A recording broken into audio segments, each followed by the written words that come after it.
Halo semuanya, pada kesempatan kali ini kami kelompok Turi akan menjelaskan mengenai added value. Apa itu added value? Added value adalah sebuah konsep yang biasanya diterapkan di banyak bisnis. Belakangan ini, kompetisi bisnis dalam beberapa aspek semakin meningkat. Hal ini membuat pelaku bisnis perlu memikirkan bagaimana cara mempertahankan bisnis mereka di tengah kondisi penuh kompetisi ini. Tentunya, produk yang bisa berupa barang dan jasa adalah salah satu kunci sukses yang bisa membantu bisnis tersebut. Selain basic value atau nilai dasar yang dimiliki setiap produk guna memenuhi kebutuhan pelanggan. Adanya added value atau nilai tambahan pada suatu produk cukup membantu untuk menarik pangsa pasar. Added value sendiri merupakan nilai tambahan yang ada pada suatu produk, di mana bisa dianggap suatu kelebihan yang tidak dimiliki produk lain yang sejenis.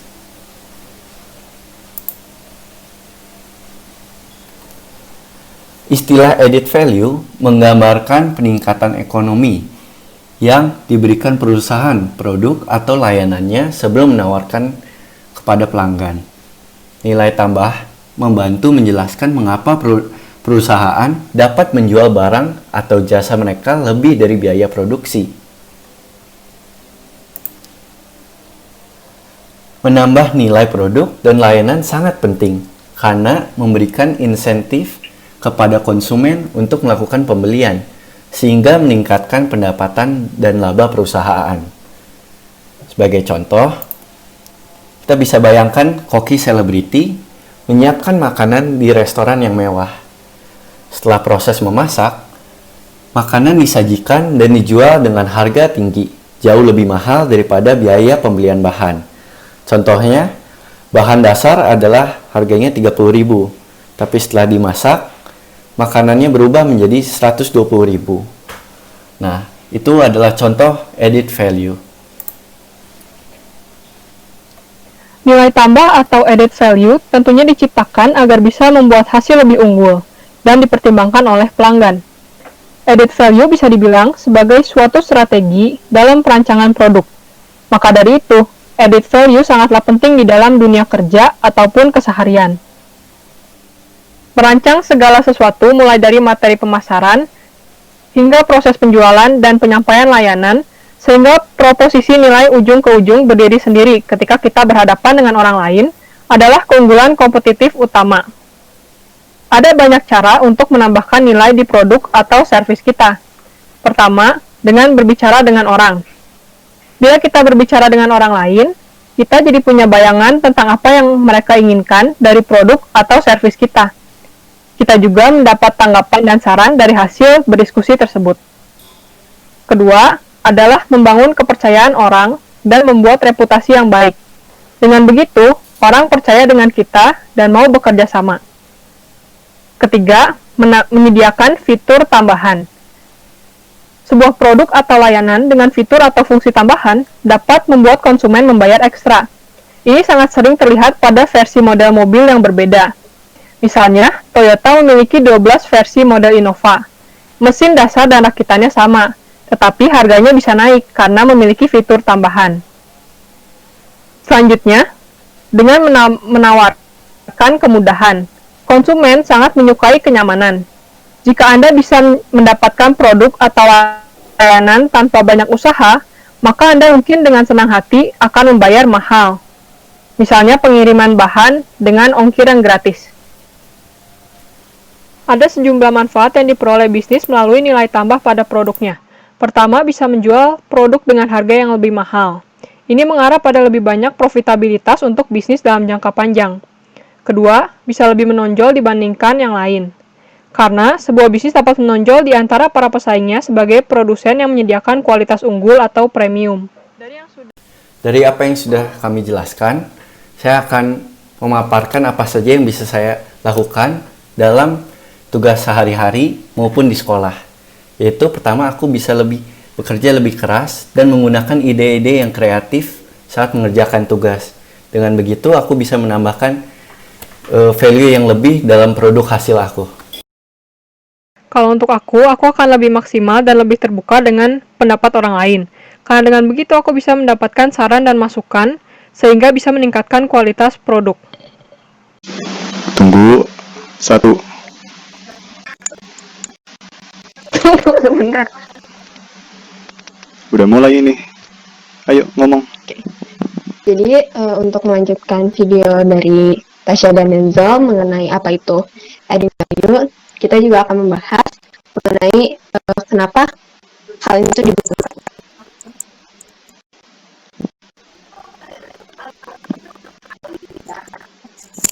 Oke, sekarang kita masuk ke dalam poin yang aku buat, dan poin yang aku buat ini lebih membahas ke keseluruhannya ya, keseluruhan dari melakukan adding value ini. Jadi poin pertama itu kita punya dapat membantu berjalannya komunikasi dalam kooperasi. Poin kedua kita punya jadi si adding value ini tuh bisa dijadikan sebagai bantuan dalam mengarahkan langkah-langkah yang perlu dilakukan. Dan yang terakhir, aku sih mengharapkan kalau adding value ini tuh bisa menjaga ketepatan dalam proses mengerjakan secara kooperasi sehingga tujuan bersama dapat tercapai. Poin pertama itu maksudnya kan untuk mengerjakan suatu hal dengan kooperasi kita butuh yang namanya komunikasi, karena kan kita di sini udah bekerja nggak sendiri lagi, udah berbarengan gitu. Jadi karena yang namanya komunikasi juga sangat perlu dipertahankan, perlu dipegang erat-erat, makanya mungkin dengan ini kita bisa dapat dijadikan sebagai dalam tanda kutip alat untuk membantu berjalannya komunikasi agar terus lancar dan gak ada miscommunication. Terus yang kedua, sebagai bantuan dalam mengarahkan langkah-langkah yang perlu dilakukan itu untuk mencapai tujuan bersama, kooperasi ya, kan pastinya kita butuh arahan, kita perlu bayangan apa yang perlu kita lakukan selanjutnya, langkah-langkah apa aja yang perlu kita lakukan selanjutnya. Nah mungkin dengan adding value ini, dengan melakukannya bersama-sama, masing-masing dari kita nggak ada lagi yang bingung kita ini harus apa. Kita udah punya peran masing-masing, dan ya jadi prosesnya nggak bakal keluar jalur gitu. Bentar.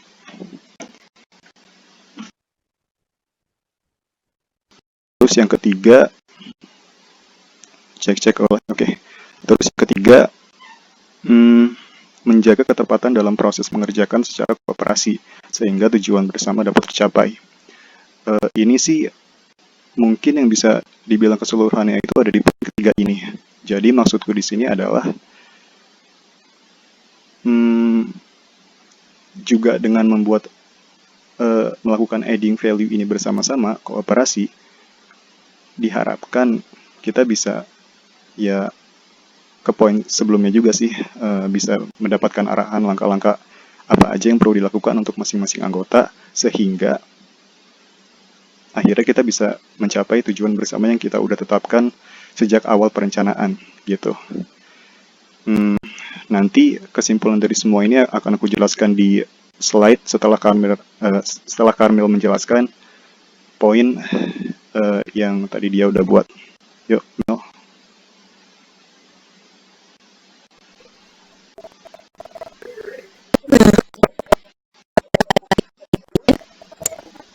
Poin yang pertama itu membangun kepercayaan antar teman dan dalam berkooperasi.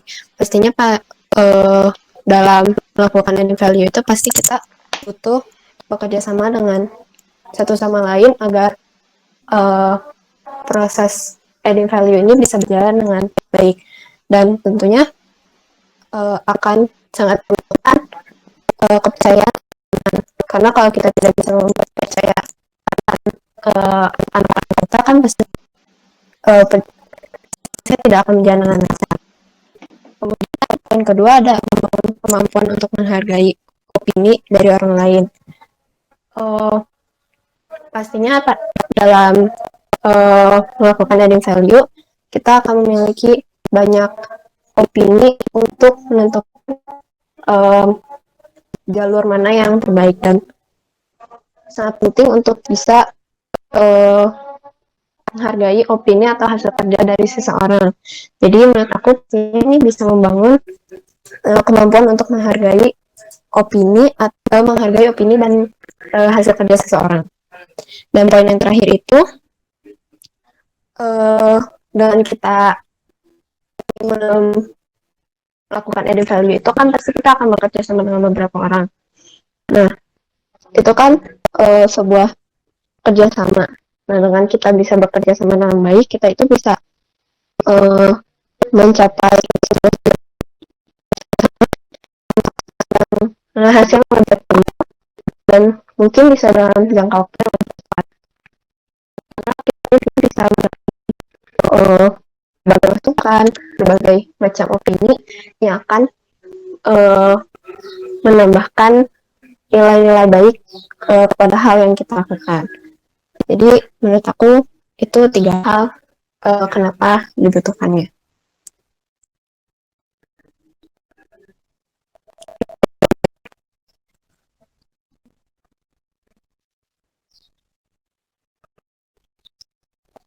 Tiga, dua, satu.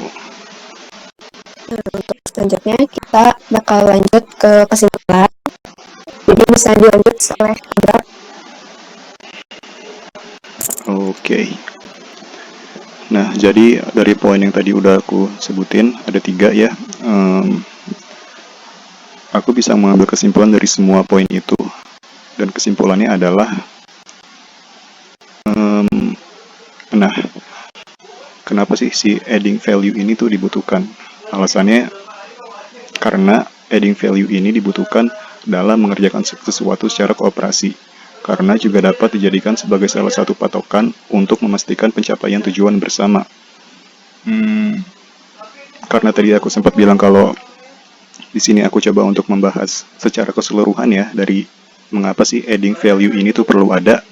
Karena ya dilihat dari poin yang tadi udah aku bilang, mungkin aku bisa bilang ulangnya 3 poin itu apa aja, yaitu dapat membantu berjalannya komunikasi sebagai bantuan dalam mengarahkan langkah-langkah yang perlu dilakukan dan menjaga ketepatan dalam proses mengerjakan secara kooperasi sehingga tujuan bersama dapat tercapai. Ya, jadi kesimpulannya adalah itu secara keseluruhan. Menurutku itulah mengapa adding value ini tuh penting dalam kegiatan berkooperasi. Intinya untuk memastikan kalau hal yang kita targetkan ini, goals kita ini tuh bisa tercapai, tujuan kita bisa tercapai bersama-sama. Oke, boleh lanjut ke Karmel.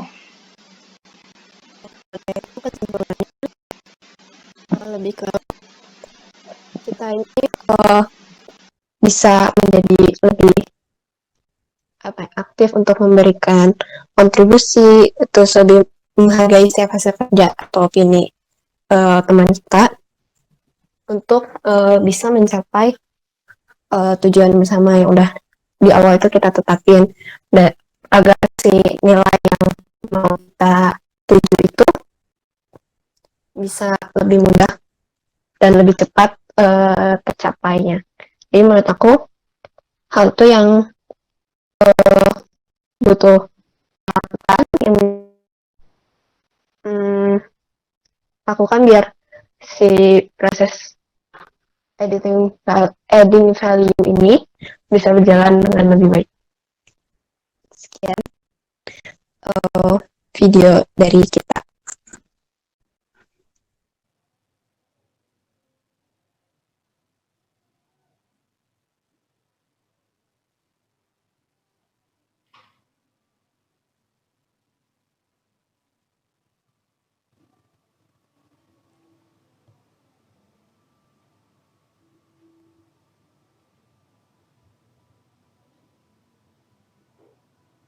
Ya, halo Bimo.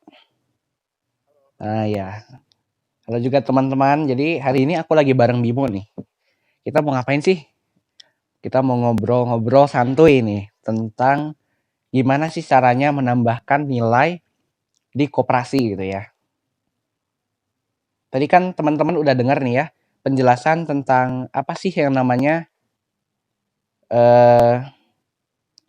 adding value juga apa sih yang namanya menambahkan nilai gitu ya, yang dijelaskan sama Tasya sama Densel. Terus udah dengar juga kenapa sih itu penting dari Karmel dan juga Abrar. Jadi sekarang kita masuk nih ke poin gimana caranya menambahkan nilai, how to add value gitu ya. Ya, aku lagi sama Bimo nih kebetulan, jadi menurut Bimo sendiri kayak gimana? Oke, misalnya dari aku sendiri sih, ya satu, harus mulai dari individu-individunya. Karena di sebuah lingkup itu ya pasti ada individu-individunya yang mempengaruhi semuanya gitu. Ya, setuju. Jadi yang pertama harus membangun sikap seperti sopan santun, terus apalagi mungkin Mas, sopan santun, Inisiatif, mungkin ya inisiatif, bertanggung jawab gitu ya. bertanggung jawab itu sangat penting. Jadi menurut aku sendiri sih poin ke-1 yaitu dari individu-individunya sendiri, di mana kita harus membangun karakter yang baik, membangun sifat-sifat yang baik gitu. Iya. Kalau menurut Linus gimana? Nah, iya. Kalau menurut aku sendiri sih, kan namanya juga koperasi ya. Koperasi itu kayak sebuah organisasi atau satu kelompok yang isinya tuh dari beberapa orang gitu kan ya. Koperasi ini sendiri punya sifat yang namanya kooperatif gitu, bersifat kooperatif. Dan di dalam kelompok koperasi ini tuh ya ada manusia-manusia itu gitu, ada individu-individu. Kalau misalnya individunya sendiri belum baik ya bakal mempengaruhi si lingkungan sendiri gitu ya. Jadi setuju banget yang tadi Bimo bilang kalau misalnya dimulai dari individu-individu gitu ya. Selain individu sendiri, menurut aku sih apa ya? Dari kelompok gitu ya. Kalau misalnya kelompoknya belum klop gitu, belum apa ya? Belum saling mengenal gitu kan juga sama aja gitu untuk kurang kompak gitu. Jadi si iya bener banget. Sama misalnya contohnya aja ya gitu, kita kerjasama gitu dengan orang buat sesuatu proyek atau ya kegiatan gitu. Rasanya pasti beda dengan orang yang udah dikenal sama orang yang baru gitu. Ya nggak Bim? Bener. Misalnya contohnya aku kerja sama sahabat aku sendiri dan kerja sama temen jauh, itu beda banget kan. Kayak aku ngerasa sangat cocok dengan sahabat karena relasinya yang dekat gitu. Iya benar kan temen yang jauh gitu pasti lebih efektif, lebih seru, lebih apa lagi ya, lebih rame bersama sahabat gitu kan. Nah itu pentingnya relasi sih. Iya karena mungkin lebih mengenal gitu ya. Jadi dalam suatu koperasi juga harus ada yang namanya apa ya, relasi gitu ya, hubungan yang erat gitu. Mungkin itu aja kali ya. Menurut aku mau nambahin sih. Boleh.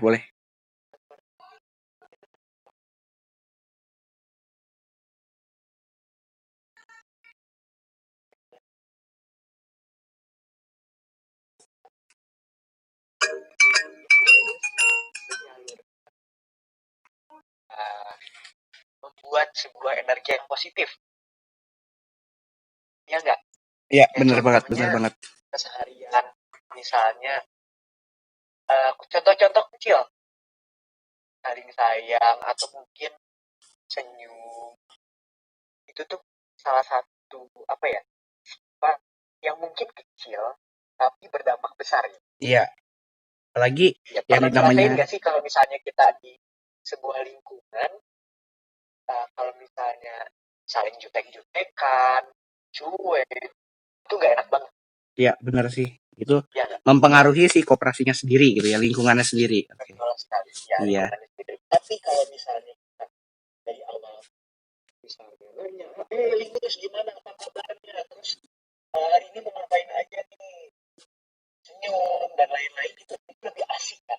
Benar. Jadi ya menurut aku membuat sebuah aura positif itu penting. Iya. Membangun lingkungan yang sehat ya. Iya, gitu sih.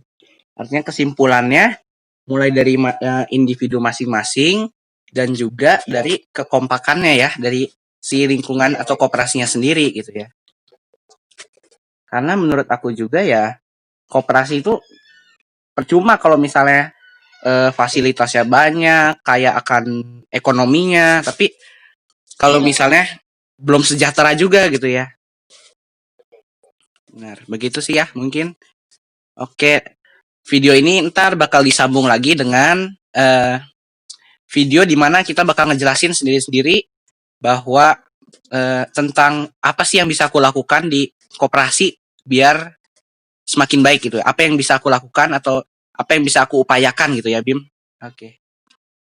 Mungkin segitu aja dari kami. Terima kasih. Dah.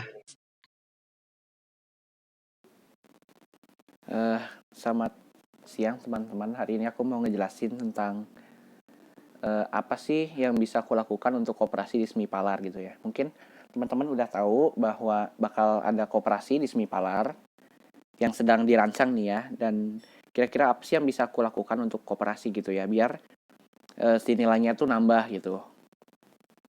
Tadi udah denger di video-video sebelumnya bahwa penjelasan tentang apa sih yang namanya penambahan nilai koperasi, apa sih gimana sih caranya untuk nambahin nilai koperasi, kenapa penting gitu ya. Nah sekarang aku mau ngejelasin gimana aku apa yang bisa aku berikan gitu untuk koperasi yang konkret gitu ya. Jadi aku sendiri ngerasa bahwa koperasi itu penting kalau misalnya dari individunya sendiri itu udah baik gitu ya. Kayak yang udah dijelasin sama aku sendiri di video sebelumnya mengenai cara untuk nambahin nilai koperasi. Dan aku sendiri merasa kalau aku tuh bisa membagi atau membuat sebuah lingkungan yang lebih baik gitu. Dengan apa? Ya yang paling simpel gitu. Ini sebenarnya semua orang bisa lakukan. Yang pertama itu senyum atau ramah dan juga ya memberi aura positif gitu di lingkungan koperasi ini. Karena dengan adanya individu yang melakukan hal ini kayak misalnya senyum, kasih aura positif, itu bakal ngedukung si lingkungannya sendiri, si koperasinya sendiri biar jadi lebih baik gitu. Lebih bersemangat gitu, lebih friendly lingkungannya. Nah, ya dimulai dari hal kecil seperti senyum atau juga bersemangat begitu. Terus yang kedua, inisiatif. Jadi di dalam koperasi ini bakal gerak kalau ada yang bergerak ataupun kalau misalnya semuanya itu mau bergerak. Kalau misalnya nggak ada yang bergerak kan nggak akan bergerak juga koperasinya gitu. Sama kalau misalnya cuma inisiatif doang juga nggak akan bisa cuma satu orang yang bergerak.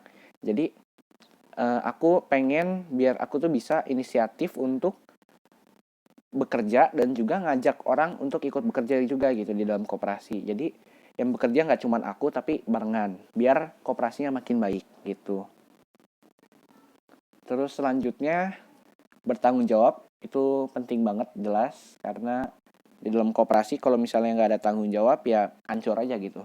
Jadi dimulai dari karakteristik yang biasa, lalu yang kedua ya mulai dari relasi ya. Aku pengen biar aku tuh bisa jadi semacam apa ya? Mungkin jembatan untuk anggota-anggota koperasi ini tuh bisa saling nyambung atau relasinya biar hubungannya baik gitu. Karena dengan adanya relasi yang baik itu koperasi bakal berjalan dengan lebih lancar, otomatis gitu ya. Jadi kemungkinan aku bisa baru segitu. Terus hal yang bisa aku berikan mungkin aku bisa beri ide mengenai koperasi atau misalnya solusi atau bahkan mungkin kegiatan untuk koperasi gitu. Bisa juga aku jadi penyelenggara atau jadi panitia koperasi atau yang ngurus koperasi juga bisa begitu sih. Mungkin itu aja dari aku. Terima kasih. Jadi aku Bimo. Aku mau menjelaskan tentang hal apa saja yang bisa aku perbuat di dalam sebuah koperasi gitu. Jadi kalau misalnya menurut aku, dari diri aku sendiri, aku bakal membangun diri aku. Dari mana? Jadi aku bakal membangun sifat-sifat baik seperti contohnya menyebarkan aura positif, terus sopan santun, bagaimana kita menerima orang, respect sama orang, dan ya banyak lagi sifat-sifat baik yang aku bakal kembangin gitu. Karena itu juga berpengaruh dimana kalian berada, dimanapun kalian berada gitu ya, pasti sifat itu akan ngaruh gitu ke relasi kalian, ke kerjaan kalian, ke apa ya, ke semuanya pokoknya. Jadi yang pertama yang aku bakal lakuin yaitu memperbaiki diri aku sendiri, mengembangkan apa yang sudah baik dan menghilangkan apa yang buruk gitu. Dari mulai sifat. Yang kedua, lingkupnya mulai membesar lagi itu ke kelompok, dimana aku bisa aktif dalam kelompok, aku bisa respect, aku bisa menyebarkan aura positif, aku juga bisa menemukan solusi dari permasalahan-permasalahan yang ada, dan aku bisa kerja sama orang. Banyak mungkin orang yang pintar, orang yang apa ya, bisa dibilang oke gitu dalam materinya, tapi kalau misalnya kerja kelompoknya gak bagus ya gak bakal bisa gitu. Jadi aku pengen meningkatkan skill berkelompok, kerja di dalam kelompok gitu ya, karena itu penting banget gitu. Yang kedua itu. Yang ketiga adalah berguna bagi diri sendiri dan lingkungan. Ya dimana aku juga berguna gitu ya, masuk di dalam koperasi, dan aku juga dengan kehadiran aku gitu ya, aku juga bisa menguntungkan orang banyak. Nah, jadi itu aja sih yang paling yang aku mau lakuin kalau misalnya aku berada di dalam koperasi seperti itu. Terima kasih.